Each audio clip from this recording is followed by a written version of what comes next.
Hi, my name is Desiree with WTI. So if you have a kiddo, you know the craze of having stuffed animals, and sometimes they will consume the whole bed or a chair in the room. Well, that's where one of these stuffed animals nets comes in handy. So this net, you just pick a corner of the room and you put it up, and there it is. You're able to put the stuffed animals all in there. I also love this particular net because it had these really pretty tassels hanging from it that came in pink and turquoise on there, and it combined perfectly with her room.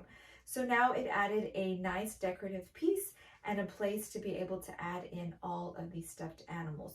It also has a great option of being able to add lights in there. So if you want to add the string lights, you can definitely do that. We decided not to add them because I thought it just looks so pretty as is. But if you are looking for something to organize all those stuffed animals, definitely check this out. But that's just my point of view.